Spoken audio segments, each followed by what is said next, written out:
Mobile clinic में सारे उपकरण सौर ऊर्जा से चलते हैं। इसीलिए ये उन लोगों तक भी स्वास्थ्य सेवाएं पहुंचा सकता है जिनके लिए सामान्य क्लिनिक बहुत दूर हैं। या ये बॉक्स जो दवाओं को सुदूर इलाकों में स्वास्थ्य कर्मियों तक ले जा सकता है और वहां उन्हें रेफ्रिजरेटेड भी रखता है। ये दोनों मिसालें दिखाती हैं कि कैसे ग्रीन इनोवेशन केनिया के ग्रामीण इलाकों में स्वास्थ्य सेवाओं के क्षेत्र में क्रांति ला रहा है। मोबाइल क्लिनिक आ चुका है। जांच करवाने के लिए लोग लाइन में लगे हुए हैं। कोई भी सामान्य क्लिनिक बुंगोमा नाम के इस इलाके से करीब 20 किलोमीटर दूर है।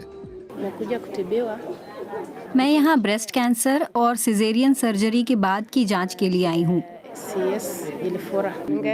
मैं यहाँ आई हूँ क्योंकि यहाँ इलाज फ्री है।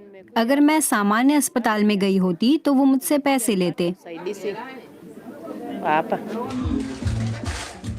अंदर पर्दे के पीछे मेमोग्राम टेस्ट हो रहा है। एसी सहित मोबाइल क्लिनिक की सारी मशीनें सौर ऊर्जा से चलती हैं।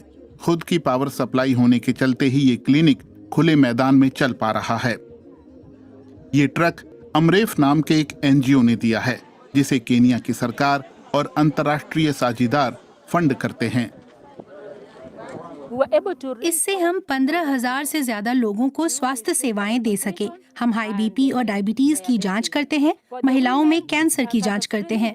हम 3,000 से ज्यादा महिलाओं की सर्विकल और स्तन कैंसर की जांच के साथ ही स्तन कैंसर के लिए 2,000 से ज्यादा पुरुषों की जांच भी कर चुके हैं। लेकिन विक्टोरिया झील में केनियाई द्वीप रिंगिटी तक किसी छोटे क्लिनिक का पहुंचना असंभव है।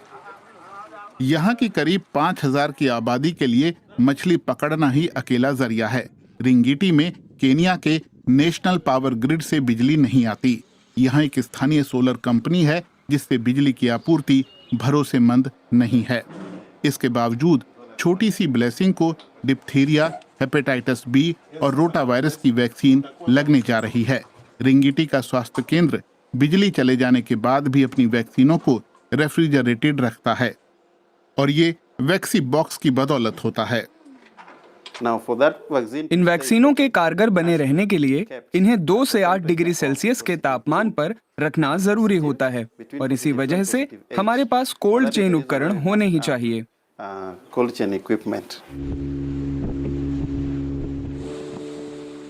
ब्लेसिंग तक वैक्सीन के पहुंचने की यात्रा काफी रोचक है। हर महीने में एक बार प्रमुख नर्स कस्माइल क्रिंडा पड़ोसी द्वीप मफांगो से वैक्सीन और अन्य दवाएं लेकर आते हैं। पूरी यात्रा में 4 घंटे का समय लगता है। ये वैक्सी बॉक्स इस लंबी यात्रा के दौरान वैक्सीनों को ठंडा रखने के लिए बहुत अहम है। अब केनिया की राजधानी और आर्थिक हब नैरोबी की तरफ चलते हैं, जहां ड्रॉप एक्सेस यानी ऐसे छोटे फ्रिज बनाने वाली कंपनी का ऑफिस है।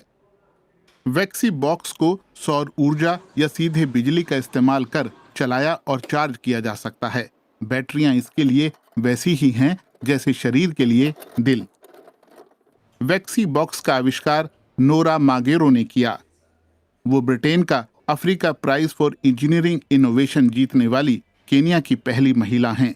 उन्हें इस आविष्कार की प्रेरणा अपने निजी अनुभवों से मिली।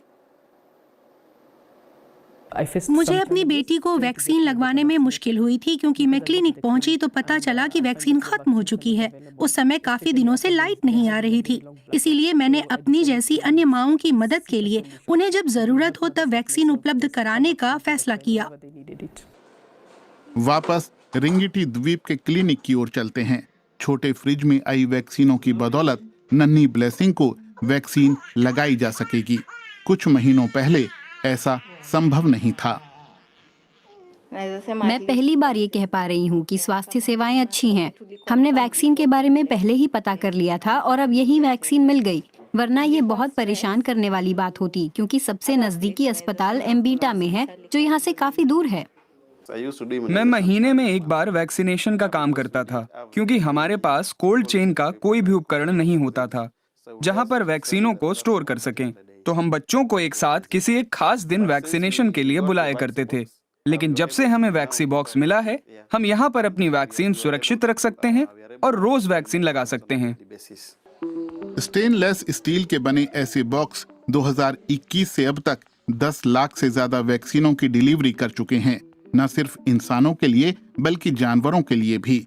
ये बॉक्स 5 साल से कम उम्र के 2.5 लाख बच्चों के लिए नियमित वैक्सीनेशन सुनिश्चित करते हैं।